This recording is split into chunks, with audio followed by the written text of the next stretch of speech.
Assalamualaikum warahmatullahi wabarakatuh. Waalaikumsalam warahmatullahi wabarakatuh. Bismillahirrahmanirrahim. Alhamdulillahi rabbil alamin. Wassalatu wassalamu ala ashrafil anbiya'i wal mursalin. Imamil muttaqin. Sayyidil ghurril muhajjalin.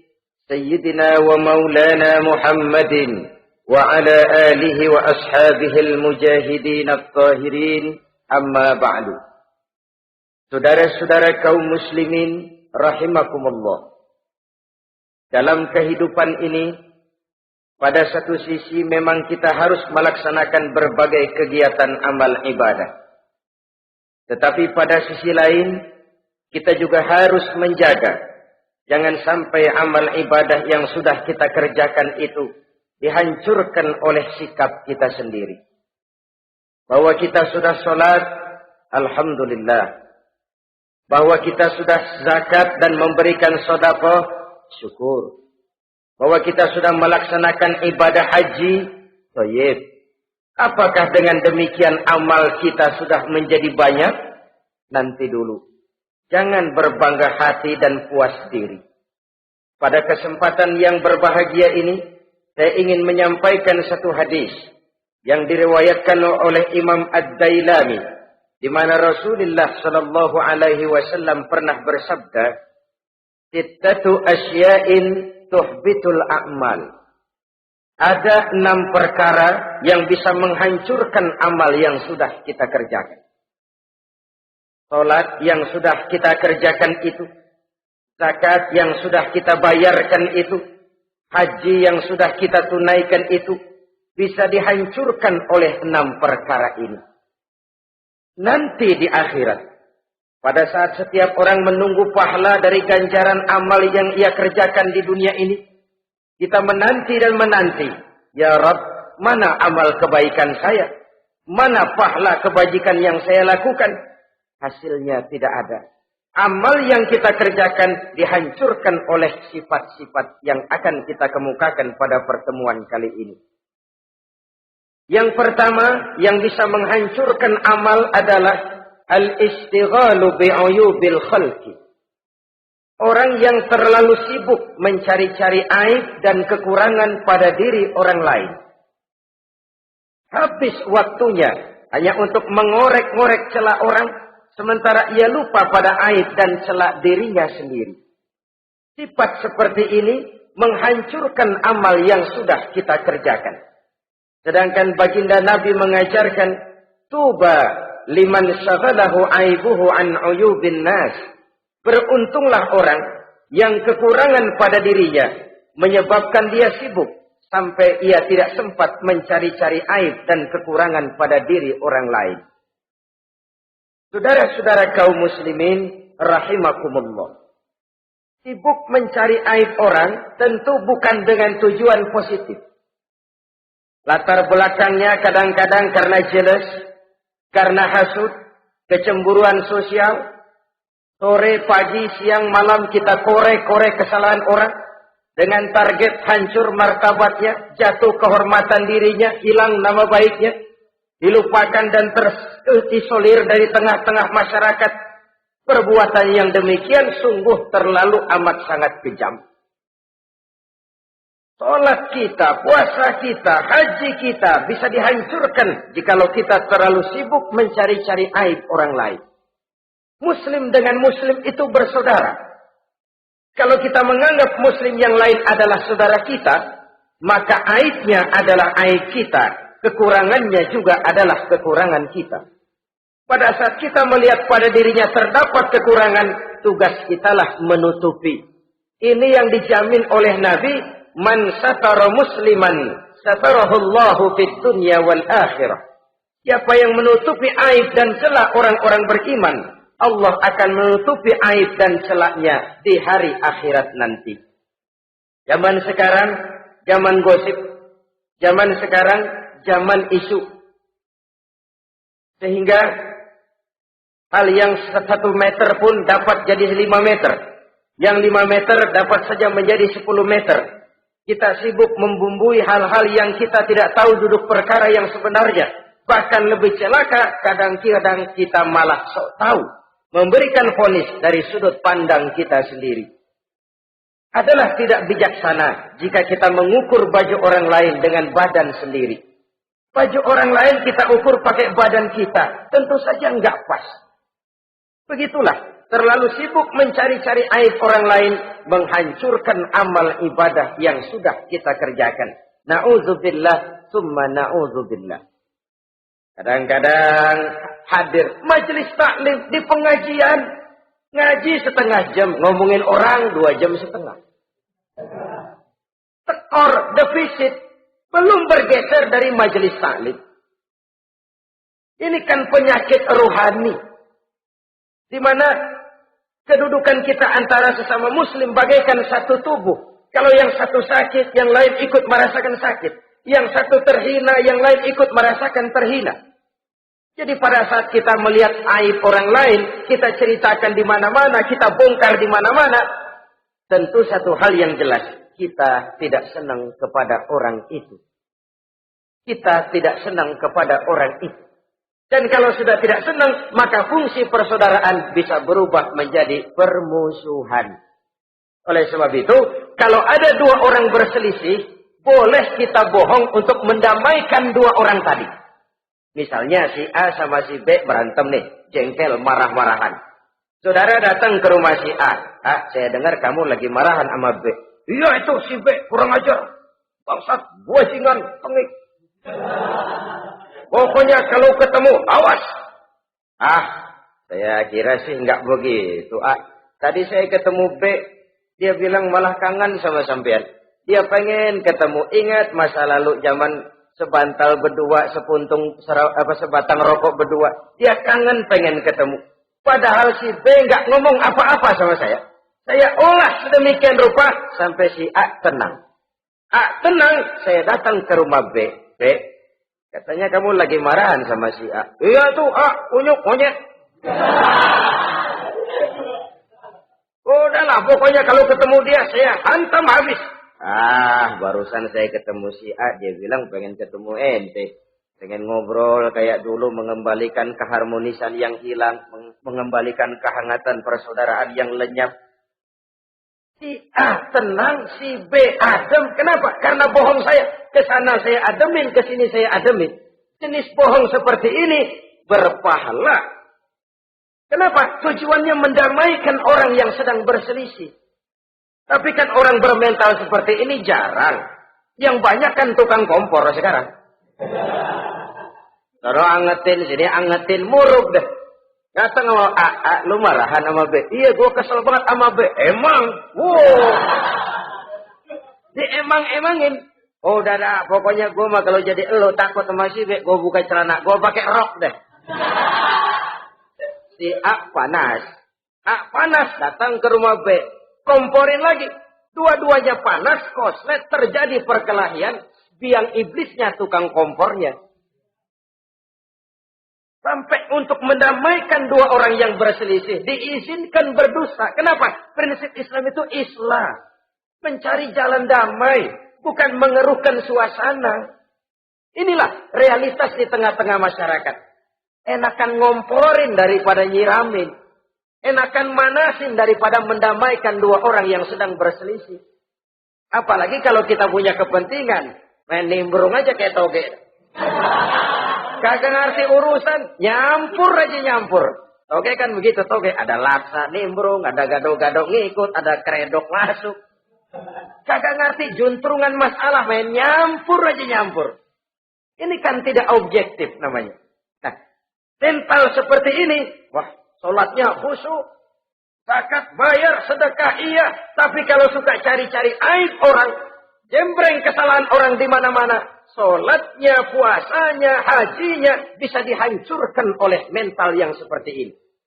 Jangan bangga-bangga, sholat saya sudah banyak, puasa saya hebat, mantap, haji saya tiap tahun mondar-mandir ke Mekah. Tapi kalau mental seperti ini masih ada, waspadalah. Amal yang kita kerjakan bisa hancur oleh mental, sikap mental kita sendiri. Ini yang pertama. Yang bisa menghancurkan amal terlalu sibuk mencari-cari aib orang lain. Satu. Yang kedua, saudara-saudara, wa qaswatul qalbi. Orang yang hatinya keras, tidak mempan diberikan nasihat. Baik nasihat yang datang dari luar dirinya, ataupun nasihat yang datang dari dalam dirinya. Hatinya keras. Dikasih muka tembok, kulit badak, kuping kebo.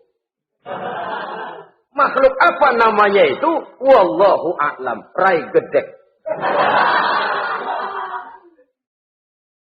Pantas ya kalau kita lihat sejarah Islam itu turun di semenanjung Arabia. Sebagai test case. Masyarakat Arab 14 abad yang lalu dikenal keras, kasar, brutal, primitif. Dari berbagai aspek kehidupan. Standar, kalau di tengah masyarakat yang begitu keras Islam berhasil, masyarakat lain lebih mudah masuk. Rasulullah diutus di Cianjur, lalu dakwahnya sukses, saya nggak kagum. Paling-paling datang Nabi ke Cianjur disambut dengan ramah. Enggak, Rasul. Ayo nama kumaha Rasul, ayo nama. Pasti aman, damai, tidak ada cerita perang. Tapi Masya Allah, turun di tengah satu struktur sosial yang keras, kasar, primitif. Menghadapi orang yang hatinya keras seperti ini. Apa prinsip kebijaksanaan yang dilaksanakan oleh Rasul dalam menerapkan syariat Islam? Pertama, at-tadrij fit tasyri'. Dalam melaksanakan syariat, prosesnya melalui tahapan. Contoh. Jahiliyah dulu itu paling senang sama mabuk. Geng. Binteler. Oh, jahiliyah itu kalau sudah mabuk nggak cuma minum, mandi pakai arak. Subhanallah. Mandi pakai arak. Menghadapi masyarakat yang seperti ini, apa strategi syariat Islam? Mula-mula ayat yang turun. يسألونك عن الخمر والميسر قل فيهما اسم كبير ومنافع للناس. Mereka bertanya kepadamu, hai Muhammad, tentang arak. Katakan, arak itu ada manfaatnya, tapi juga ada bahayanya. Bahayanya lebih besar daripada manfaatnya.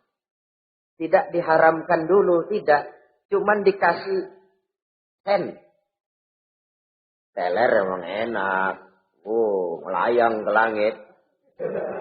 Cuman ada bahayanya. Bahayanya lebih besar daripada manfaatnya. Dikasih gambaran, dikasih sen.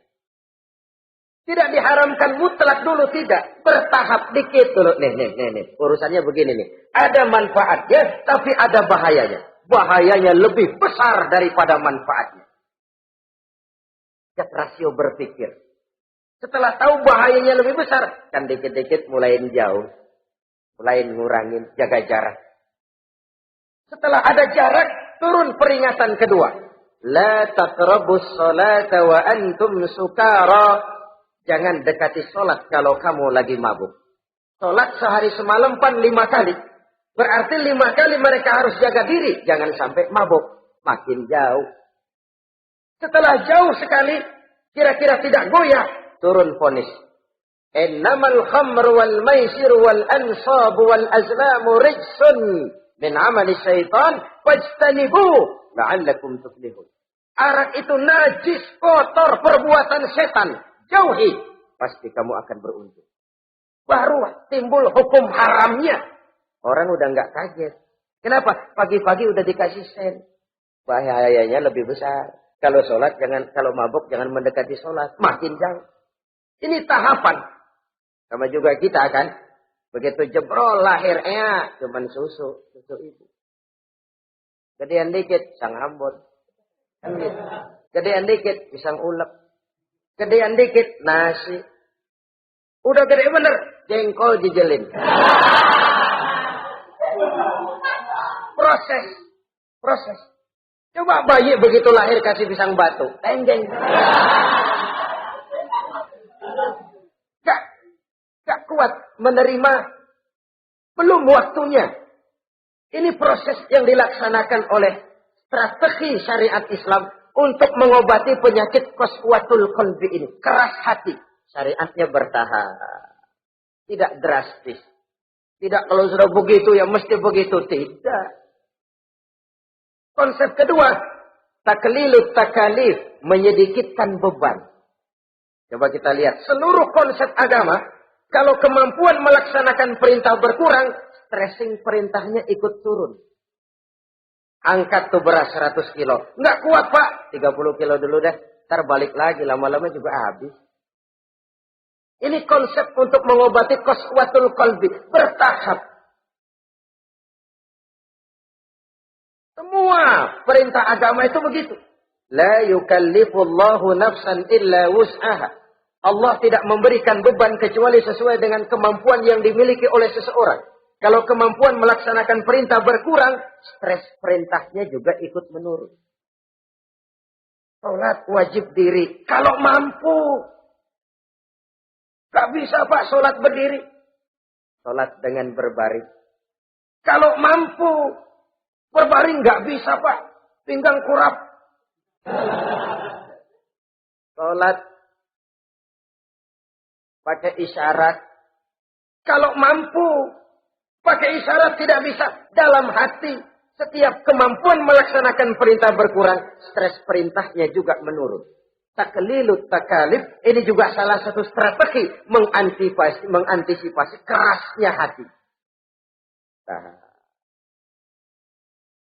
Konsep yang ketiga dari syariat. Al-musawat bainan nas fi takalifil ahkam. Persamaan terhadap manusia di dalam berhadapan dengan hukum Allah. Kadang orang yang hatinya keras itu, logikanya jalan, ngukur suasana. Gimana sih lu? Menggerib kagak mau ke masjid? No, yang Pak Haji masih di perapatan. Yang Pak Haji dia sebut. Itu kan cenderung orang begitu. Kalau dia nyolong ayam, dia tunjuk orang yang nyolong kambing. Ini apologi namanya. Kenapa lu nyolong ayam? No, yang maling kambing urusin, gedean. Apologi. Lah kapan mau beres kalau begitu? Tidak introspeksi, tidak self-correction. Itu apologi. Untuk menutupi kelemahan diri, menunjuk kesalahan orang lain yang lebih besar. Itu kan nggak jantan namanya. Apologi. Tidak ada sifat untuk memperbaiki diri sendiri. Karena kecenderungan ini ada, Islam menutupi itu. Dengan apa? Semua manusia sama dalam berhadapan dengan hukum Allah. Gak ada iri hati dalam hukum Islam ini. Salat wajib. Wajib. Bagi siapa? Yang sudah balik dan mampu. Terhadap semua strata. Jenderal wajib, kopral wajib. Apalagi hansip. Tidak ada fasilitas. Wah kamu jenderal nggak apa-apa dah sembahyang setahun 2 kali. Idul Fitri aja Maidul Adha. Enggak tuh. Semua manusia sama dalam berhadapan dengan hukum Allah. Itu yang Nabi ingatkan. Orang-orang sebelum kamu dahulu hancur. Umat-umat sebelum ini rusak binasa. Kenapa? Karena mereka kalau orang kecil berbuat salah. Hukum cepat-cepat ditegakkan. Tapi kalau yang besar berbuat salah. Mereka diam pura-pura tidak tahu. Jadi apa ini? Yang namanya mafia peradilan bukan cuma zaman ayeuna. Sejak zaman sebelum Islam Nabi sudah mengingatkan. Mereka dahulu hancur. Kenapa? Kalau orang kecil berbuat salah, hukum buru-buru ditegakkan. Ramai-ramai dikeroyokin. Giliran yang gede berbuat salah, diam pura-pura enggak tahu. Hukum pakai pandang bulu. Saudara-saudara kaum muslimin rahimakumullah. Oleh karena itu orang yang keras hati.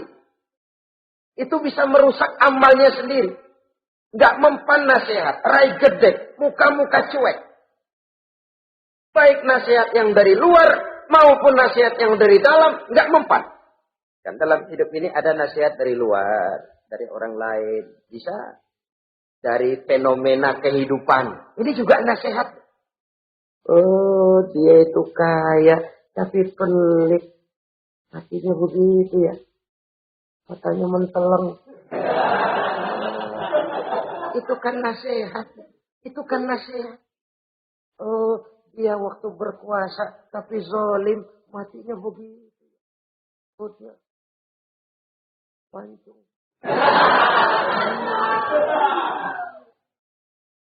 Fenomena kehidupan yang kita lihat, yang kita dengar, yang kita saksikan, itu semuanya bisa nasihat.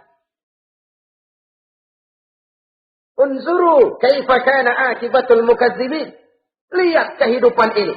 Dunia ini kan sebuah sekolahan besar. Semua yang kita lihat, kita saksikan, kita pelajari, bisa jadi contoh buat kita. Orang yang bijak yang bisa mengambil hikmah dari manapun datangnya. Baik dari yang baik maupun yang dari yang tidak baik.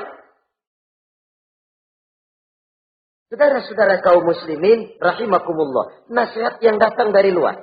Dari orang atau dari fenomena kehidupan. Atau nasihat yang tumbuh dari dalam diri sendiri. Perubahan organisme tubuh.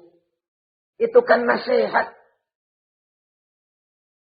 Ya Allah. Sekarang cantik jelita. Iya, sedang sweet 17-an. Rambutnya hitam, ikal berderai. Iya, semua memuja, memuji. Alisnya katanya laksana semut beriring. Dagunya bak pauh dilayang. Kalau dia senyum, semua orang terpesona. Sekarang, 50 tahun yang akan datang, coba senyum. Kabur orang. Fenomena kehidupan. Apa yang tidak berakhir? Kenapa harus keras hati? Kita kata kita berkuasa, berapa hari kita punya jabatan? Kita kata kita kaya, berapa banyak harta kita? Kita kata kita alim, kita tahu. Apa yang kita tahu dari semesta jagat raya ini? Lalu apa yang tidak berakhir? Korun yang katanya kaya, mati itu. Fir'aun yang katanya gagah, mati. Napoleon Bonaparte, the Lion of Europe, singa daratan Eropa, mati. Saking mati, mati.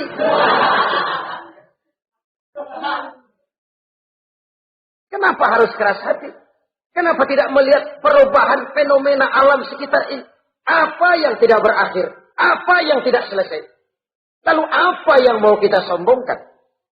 Kenapa kita harus keras hati?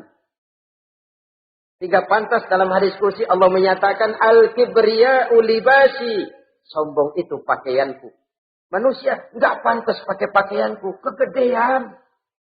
Pakaian Allah mau dipakai. Kalau Allah sombong, udah pantas aja udah.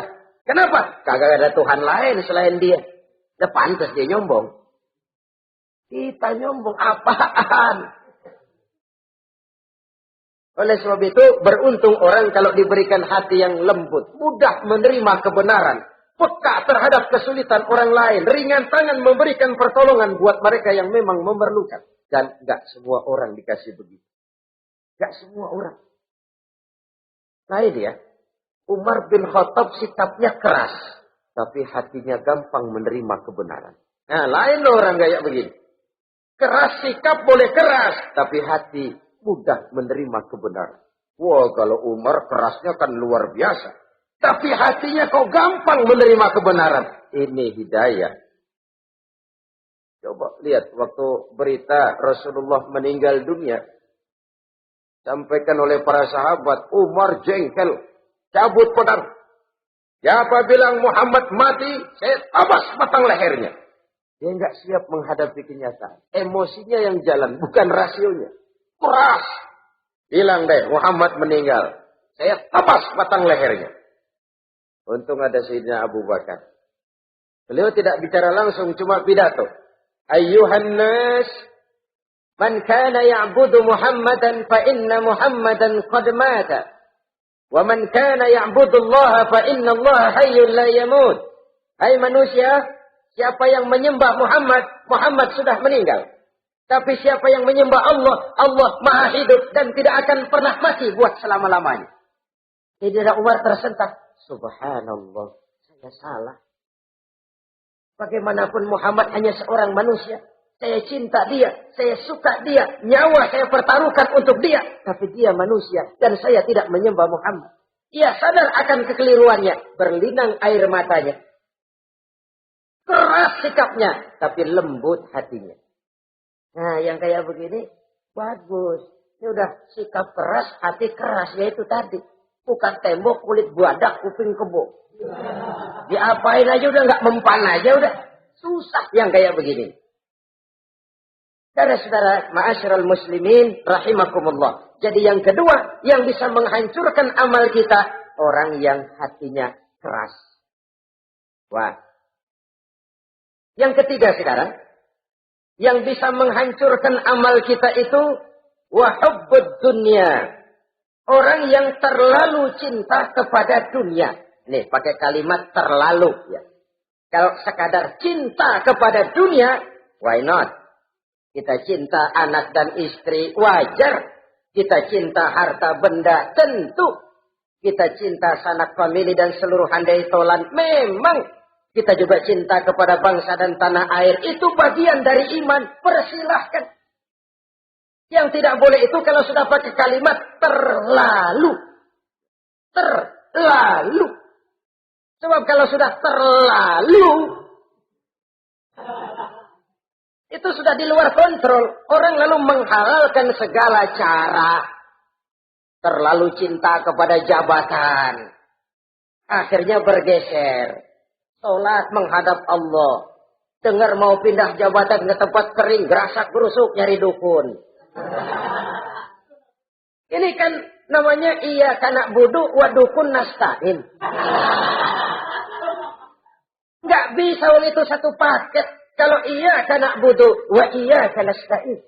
Kalau hanya kepadamu ya Allah kami menyembah, hanya kepadamu kami minta tolong. Ini paket, jangan dipisah-pisah. Menyembahnya kepada Allah, minta tolongnya kepada yang lain. Sinkret, bercampur. Iya, kalau es campur enak. Tapi kalau agama dicampur dengan yang lain, nggak enak rasanya. Sama juga begini, ada gelas ya. Kalau sepenuhnya diisi bensin, itu ketahuan, bisa diminum motor. Kalau sepenuhnya diisi air putih, jelas bisa diminum orang. Tapi begitu separuh diisi bensin, separuh diisi air putih, kacau dah. Motor minum, mogok. Orang minum, mabok.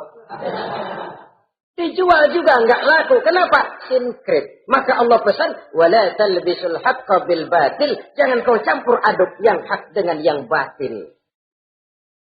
Saudara-saudara kaum muslimin, rahimakumullah. Begitulah terlalu cinta kepada dunia sering menyebabkan orang out of control.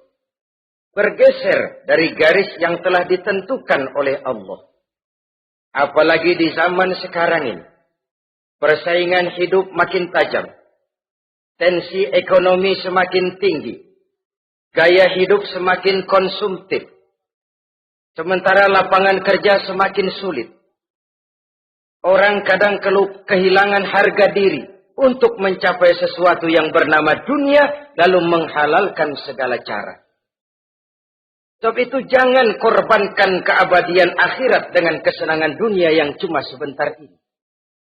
Jangan sia-siakan keabadian akhirat dengan kesenangan dunia yang kadang fata morgana ini. Cintailah dunia, tapi sekadarnya saja. Sebagai ladang untuk menanam bagi kepentingan di akhirat nanti. Terlalu cinta kepada dunia bisa menghancurkan amal yang sudah kita kerjakan. Ini yang ketiga. Yang keempat, waqillatul haya. Orang yang sedikit rasa malunya. Rasa malu merupakan bagian daripada nilai-nilai keimanan. Apabila rasa malu berkurang, artinya nilai iman juga ikut menurun. Kita melihat sekarang ini banyak orang pakai pepatah Arab dalam hidup ini. Bul ala zamzam fatu'raf, kata orang Arab. Kalau kepengen terkenal, kencingi sumur Zamzam. Itu bakal ngetop ke seluruh dunia. Sumur Zamzam dikencingi. Itu akan terkenal ke seluruh dunia. Terkenal apanya? Terkenal gilanya. Jadi apa maksud pepatah ini? Kalau pengen cepat terkenal, bikin yang aneh-aneh. Yang orang lain nggak kerjain, kerjain. Yang orang lain nggak pakai, pakai. Nanti kan aneh, dilihat orang. Kalau dilihat orang kan cepat ngetop. Pantas apa tidak nomor 18. Yang penting terkenal aja dulu dah. Artinya apa? Rasa malu dikuburin. Rasa malu disingkirin. Kalau sudah sedikit rasa malu, tidak terhalang melakukan perbuatan-perbuatan yang negatif. Satu contoh. Tujuan utama diperintahkan berpakaian, itu kan menutup aurat. Tapi Rasul pernah mengatakan, satu saat nanti akan muncul perempuan, nisa'un, kasiyat, ariyat, ma'ilat, mumilat, ru'usuhunna ka'asnimatil bukhtil ma'ilat. Kepalanya ditata begitu rupa persis kayak punggung onta. Itu rambut lagu apa tahu. Ini kan fenomena berpakaian tapi telanjang. Kenapa? Yang dikejar mode, yang dikejar merek. Kiblatnya Paris, London, Roma. Imamnya siapa? Pierre Cardin, Christian Dior, Escada, Etienne Egner. Merek yang dikejar, mode yang dikejar, aurat pontang-panting. Ditambah oleh tayangan-tayangan berbagai iklan yang merangsang anak-anak kita untuk hidup konsumtif. Yo, iya. Cocok iya jemuran yo. Terangsang dia untuk konsumtif. Dihadapkan kepada kenyataan. Suasana ekonomi nggak menunjang. Orang tua lemah ekonominya. Dia lihat sekelilingnya, ternyata yang lain juga begitu. Banyak teman senasib, kumpul. Disingkirkan rasa malu. Akhirnya tukang bajai ditodong. Qillatul haya, sedikit rasa malu. Kalau sedikit rasa malu, dia tidak terhalang lagi melakukan perbuatan-perbuatan yang negatif. Dan itu berarti menghancurkan amal-amal yang lain. Sebab itu budaya malu ini sangat penting. Coba kalau dia hinggap di hati seorang pejabat. Pejabat yang punya rasa malu, Masya Allah, membawa manfaat yang besar buat rakyatnya. Contoh saja ya, di Jepang itu ada Perdana Menteri Hosokawa, saudara-saudara dengar. Baru 8 bulan jadi Perdana Menteri. Dia dijuluki Mr. Clean, Mr. Bersih. Diisukan terlibat skandal, cuma 4-6 miliar rupiah. Itu pun buat kampanye kemenangan partainya.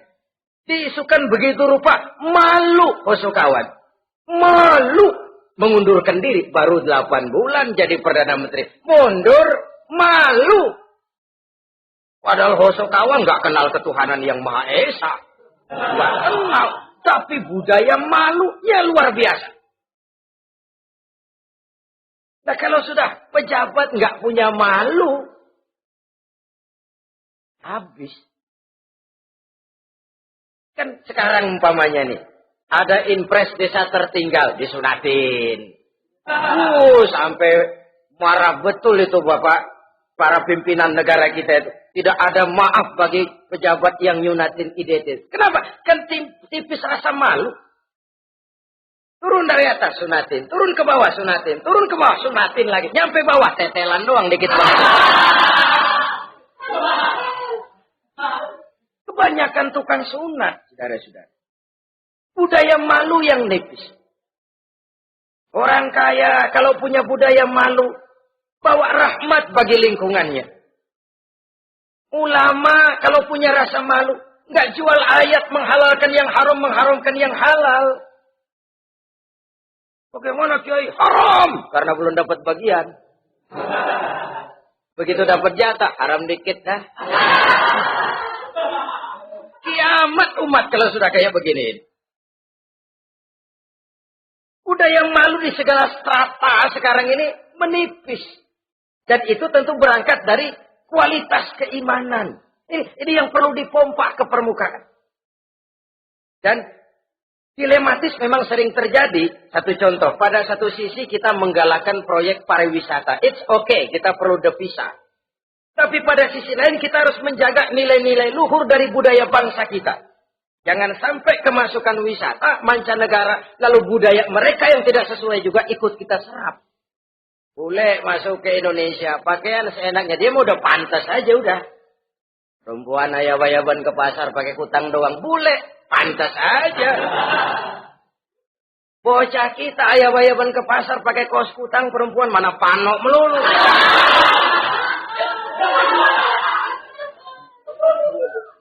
Menipisnya budaya malu. Ada standar. Bahwa mode, hal kedua. Merek apalagi. Yang pertama itu menutup aurat. Dari sisi berpakaian saja. Kalau anak-anak kita diracuni oleh yang namanya mode, diracuni oleh yang namanya merek, dia akan terbuai hidup dalam alam kepalsuan. Sekarang ini hidung pesek bisa dibikin mancung. Kulit keriput jadi kencang. Operasi plastik. Pada sisi lain pengaruh duit juga luar biasa.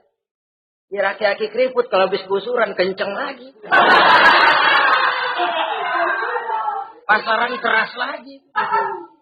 Oleh sebab itu budaya malu ini perlu kita kembangkan. Supaya di semua strata sosial memiliki budaya yang namanya malu. Sederhana memang, tapi tidak semudah mengucapkannya. Sampai-sampai dijadikan taruhan al-haya'u minal iman. Rasa malu itu bagian daripada iman. Dan malu yang tertinggi, kalau sudah punya malu kepada Allah, itu puncak. Puncaknya di situ. Kalau cuma malu sama mertua, ngaling aja dikit, dia kagak tahu. Kalau cuma malu kepada petugas keamanan, terlalu banyak tempat yang mereka nggak lihat. Tapi kalau sudah budaya malu kepada Allah, tidak sejengkal tanah pun terhalang dari pengetahuan Allah. Ini nantinya juga punya pengaruh sosial. Sosial kontrol sekarang juga sudah renggang. Dulu kalau ada hal yang dianggap aib, satu kampung tahu. Malunya selebar awak. Sekarang budaya hidup sudah individualis. Tetangga mau apa kayak cuek aja udah. Akhirnya orang anteng lah. Nggak apa-apa ini dah tenang aja dah besok begitu aja lagi. Sosial kontrol juga sudah agak renggang sekarang ini. Kalau dulu orang punya rasa sosial kontrol yang begitu dekat. Oleh sebab itu, budaya malu merupakan bagian daripada iman. Orang yang sedikit rasa malunya bisa lepas kontrol. Kalau dia sudah lepas kontrol, dia bisa melakukan hal-hal yang merusak amal perbuatannya sendiri. Oleh karena itu, pada pertemuan kali ini, saya juga mengajak, mari kita tumbuh kembangkan budaya malu ini. Saudara-saudara kaum muslimin, rahimakumullah. Yang kelima, yang bisa menghancurkan amal kita, watulul amal. Orang yang terlalu panjang angan-angannya. Hidup dalam bayangan. Kakinya tercabut dari alam realitas. Mengharap burung terbang tinggi, tapi punai di tangan cepat-cepat dilepas. Akhirnya burung di tangan terlepas, punai juga tidak datang. Terlalu panjang angan-angan. Hidup cuma nunggu keajaiban. Yang diwiridin jikalau. Orang sudah kemana-mana dia masih anteng. Jikalau andai kata umpama misalnya. Islam bukan agama orang pemalas yang selesai sholat lalu berpangku tangan. Ada orang yang cuma sujud saja rezekinya mengalir. Ada. Ada orang yang cuma munajat di keheningan malam. Rezekinya mengucur. Ada. Tapi kan bukan kelas kita. Itu kelas antara dia dengan Allah tidak ada jarak lagi. Orang-orang yang batinnya bersih. Doanya didengar. Permohonannya dikabulkan. Permintaannya cash. Kalau kita bisa bayang cuma nada doang. Nggak mau usaha. Paling banter orang undang tahlil kita. Sebesek campur geretan. Kita ini tahap yang bekerja, berusaha, berdoa, tawakal. Pernah dalam satu sholat Jumat Rasulullah di masjid. Ada seorang sahabat Badui. Datang dari pedalaman mau sholat Jumat. Turun dari onta cepat-cepat masuk ke masjid. Ditegur oleh Rasul. Ontamu sudah kamu ikat? Belum ya Rasul. Kenapa? Saya tawakal kepada Allah. Marah Rasul. Keluar. Ikat ontamu. Masuk lagi ke masjid. Baru tawakal. Sederhana sekali. Tapi inilah gambaran kehidupan. Ikat ontamu baik-baik, baru tawakal. Kalau nggak diikat, udah tawakal, terus hilang. Tawakalnya salah. Sudah diikat rapi-rapi, masih hilang juga. Nah, tawakalnya benar. Sudah usaha, sudah ikhtiar. Kok hilang juga. Gambarannya sederhana. Ikat ontamu baik-baik, lalu masuk ke masjid, barulah engkau bertawakal. Jangan onta dibiarin keliaran, lalu tawakal. Tawakalnya yang salah. Saudara-saudara kaum muslimin, rahimakumullah. Islam mengajarkan keseimbangan. Kita wajib berusaha, tapi tidak wajib untuk berhasil. Hasil itu hak prerogatifnya Allah. Berusahalah sebagaimana harusnya di satu sisi, tapi minta tolonglah kepada Allah di sisi lain. Ada keseimbangan. Orang yang terlalu panjang angan-angannya, biasanya malas bekerja. Terangsang ngejar kerjaan yang gede, yang kecil kagak dikerjain. Akhirnya yang kecil lewat, yang gede kagak datang. Padahal rezeki itu kan yang penting mudawamahnya ya, rutinnya. Biar banyak tapi begitu sekali datang banyak, begitu stop 10 tahun kagak datang terus. Sengsara juga. Yang penting mudawamah, kontinunya itu. Biarin duit sih banyak, asal rutin aja. Gak apa-apa. Tulul amal, terlalu panjang angan-angan. Hidup di alam bayangan. Terlepas kaki dari akar kenyataan. Hidup ini kan kenyataan, harus dihadapi secara nyata. Islam ini agama yang wajar, hiduplah secara wajar. Jangan melakukan sesuatu yang memang bukan makom kita di situ. Artinya apa? Kalau memang kita cangkir, lalu minta air seember, kan lebihnya mubazir.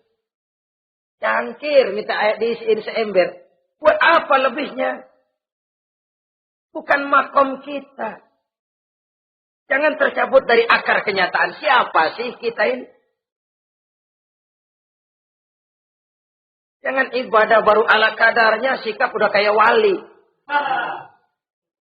Iyalah kalau wali cuma sujud, permohonannya makbul. Kenapa? Dia dengan Allah itu nggak ada jarak. Kita, lapisan dosa kita yang bikin jarak. Kayaknya sering dijelaskan ya.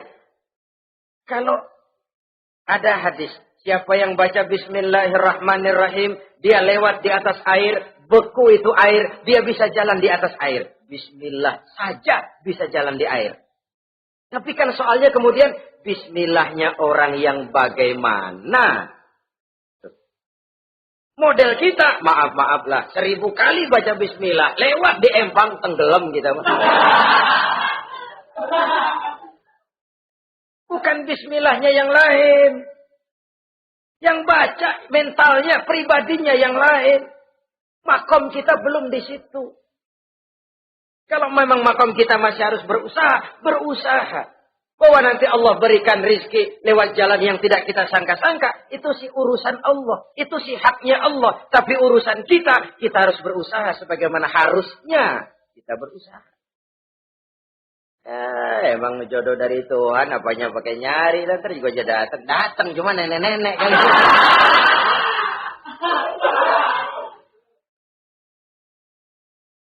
Bekerja, berusaha. Jangan terlalu panjang angan-angan. Hiduplah secara nyata, apa adanya, yang wajar-wajar saja. Tinggal di gubuk reot, hidup pakai gaya jet set. Ngagul dah. Sama merek mobil kenal banget, mobil orang-orang. Kalau bukan main, kalau ngomong deh. Di atas awan hidupnya. Di atas awan. Ngomong kagak ada yang kecil. Gak pakai juta udah. Miliar. Triliun. Ngerokok tetap aja ngombe. Silahkan mengharap burung terbang tinggi. Tapi punai di tangan jangan dilepas. Realitas apa? Idealisme boleh terbang setinggi langit. Tapi kaki tetap berpijak di alam realitas. Ayo kita ngambil contoh dari Rasulullah SAW. Rasulullah itu kan dikasih mukjizat. fasilitas. Tapi nggak ngandelin. Buktinya apa? Nabi hijrah ke Madinah. Itu kan manusia.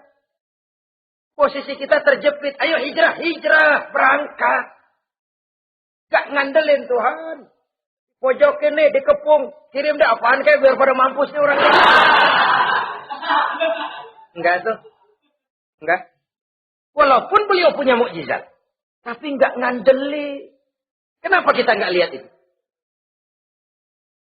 Perang Uhud kalah. Kalah. Berlumur darah dari kakinya yang mulia itu. Kalau ngandelin mujizat, apa pantas Nabi kakinya sampai berdarah? Apa pantas sampai kalah? Kenapa enggak rekes, simsalabim, hancur musuh? Tidak, beliau tidak tercabut dari akar kenyataan. Beliau manusia, hidup dan berjuang secara manusiawi. Perkara Allah mau kirimkan mukjizat, itu haknya Allah. Waktu di Taif, saudara masih ingat. Dilontari dengan batu, menghindar ke kebun anggur. Turun malaikat Jibril, Muhammad. Innallaha amaroni an uti'ak. Allah perintahkan saya datang menemuimu di sini untuk mendengar komandomu. Sekarang apa mau kamu? Kalau mau kau orang Taif yang melontari kau dengan batu hancur, saat ini saya angkat Jabal Uhud. Saya timpakan mereka biar mati semua. Bagaimana? Dalam keadaan terpojok, dilemparin batu, dikeroyokin, menghindar ke kebun anggur, turun Jibril nawarin bantuan. Apa jawab Nabi? Jangan Jibril. Jangan. Saya diutus bukan buat ngancurin orang. Saya ini rahmah bagi alam. Tapi kamu disambitin. Biarin. Saya berjuang jangka panjang Jibril. Kalau sekarang mereka ingkar. Barangkali nanti anak-anaknya mau beriman. Saya tungguin anak. Kalau anaknya kafir lagi Muhammad. Cucunya. Oh susah Muhammad, susah. Kenapa? Bagaimana bapak, begitu anak. Gak begitu. Lalu mau kamu apa? Saya mendoakan mereka. Allahumma biqaumi fa innahum la ya'lamun. Ya Allah, berikan hidayah kepada mereka yang nyambitin saya. Karena mereka enggak tahu. Disambitin, berdarah, yang nyambitin didoakan. Pada satu sisi ini menunjukkan tingginya akhlak Nabi. Pada sisi lain ini menunjukkan Nabi juga mengatur strategi secara manusia. Tidak simsalabim. Tidak tercabut dari akar kenyataan. Padahal kita kalau lagi kepepet, ada yang nolongin, kan demen banget. Kali mah kalau kita yang jadi nabi tuh, disambitin orang, turun Jibril, bagaimana hancurin? Sikat Jibril dah. Habisin aja, habisin. Hijrah ini usaha ikhtiar manusiawi. Perang kalah manusiawi. Putra tercinta wafat, berlinang air mata, manusiawi. Sakit, manusiawi. Padahal punya mukjizat. Tapi nggak ngandelin. Semua nabi juga gitu. Nabi Musa dikasih tongkat. Tapi berapa kali tuh tongkat dipakai? Waktu lawan tukang sihir. Waktu nyebrang di Lautan Merah. Itu aja. Selebihnya Nabi Musa berjuang secara manusia, berusaha. Gak mentang-mentang punya mukjizat tongkat tiap dapat kesulitan. Awas tongkat.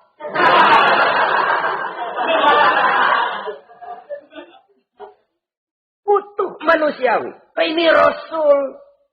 Kenapa kita nggak lihat itu? Kenapa kita lalu tercabut dari akar kenyataan dan hidup dalam khayalan? Sampai di satu anekdot yang menyentuh. Sekarang ini akibat tayangan-tayangan televisi begitu rupa. Ada seorang bapak ditanya sama anaknya. Pak, Tuhan sama Batman kuatan mana sih? Logikanya sudah dipenuhi oleh gambaran Batman. Bahwa Batman itu kuat, gagah, menolong yang lemah. Timbul logika. Kuatan mana sama Tuhan gitu. Pengaruh yang dia lihat itu membentuk opini. Sama juga sekarang coba lihat ibu-ibu. Kalau udah Cassandra, itu masakan ditinggal tuh angus di dapur. Angit tuh tempe. Saudara-saudara kaum muslimin, rahimakumullah. Begitulah yang kelima, yang bisa menghancurkan amal kalau orang terlalu panjang angan-angan. Hiduplah secara wajar karena Islam memang agama yang wajar. Jangan melakukan sesuatu yang memang bukan makom kita di situ. Jangan melakukan sesuatu yang memang bukan posisi kita di situ. Kullun ya'mal ala syakilatih. Jangan minta ayam menggonggong. Jangan minta kambing mengeong. Bukan bagiannya. Bukan bidangnya. Sama juga orang ngomong, apaan mubalik kerjanya ngomong doang. Sekarang kan zaman pembangunan. Mana ada mubalik ngurus irigasi. Nah, kalau mubalik ngurus irigasi, apa lurah mau ngajar fikih? Jangan tercabut dari akar kenyataan. Toh prinsip modern saja mengajarkan the right man on the right job. The right man on the right place. Orang harus ditempatkan sesuai dengan bidangnya. Jangan tercabut dari akar kenyataan. Inilah kita. Dan inilah yang harus kita lakukan. Hidup ini kenyataan. Hadapilah secara nyata. Perkara Allah mau membuat yang lain. Itu hak prerogatif Allah. Bukan urusan kita.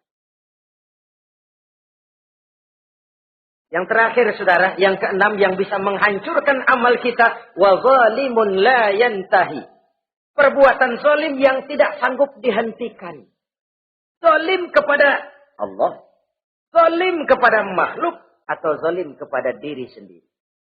Ada orang zalim kepada Allah. Begini banyak nikmat yang diberikan Allah. Nggak sanggup dah kita ngitungnya. Dari bangun tidur sampai tidur lagi nikmat nggak pernah berhenti itu. Bahkan kita tidur sendiri. Sadar nggak kita waktu tidur nggak berdaya? Coba ketika kita ngorok pulas, andai kata kecoa 16 masuk ke kuping kita. Siapa yang mau jagain? Siapa yang mau jagain? Nikmat.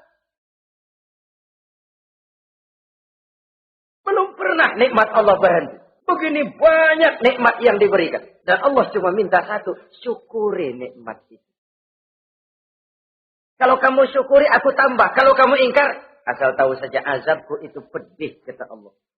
Orang yang zalim kepada Allah. Orang yang tiap hari memakan nikmat Allah. Tapi enggak pernah mensyukurinya. Akaltum ni'mat rabbikum walam tashkurulah. Kamu makan nikmat Tuhanmu. Tapi enggak pernah kamu bersyukur kepadanya. Itu zalim kepada Allah. Pak, dalam hidup ini kan kita dikasih waktu 24 jam sehari semalam. Sehari semalam, 24 jam. 24 jam itu Allah kan nggak minta semua. 5 waktu saja kau lapor kepada aku. Sholat. Sholat kalau bagus, 10 menit kan. Aroda tuh sholat bagus. Kilat, 5 menit dah. Kilat khusus 2 menit. Cepet dia nggak pakai perangkok. Taruhlah yang menengah kita ambil 5 menit. Kalau 5 waktu, 5 kali 25, 5 kali 5 berarti 25 menit untuk lapor. Hei manusia, aku kasih kau hidup 24 jam. 25 menit kau lapor. Banyak yang berat. Padahal sisanya masih 23 jam 35 menit. Buah gambaran ini. Zalim kepada Allah. Padahal zalim kepada Allah yang rugi bukan Allah. Se-ASEAN tidak ada yang sujud. Apa Allah tekor?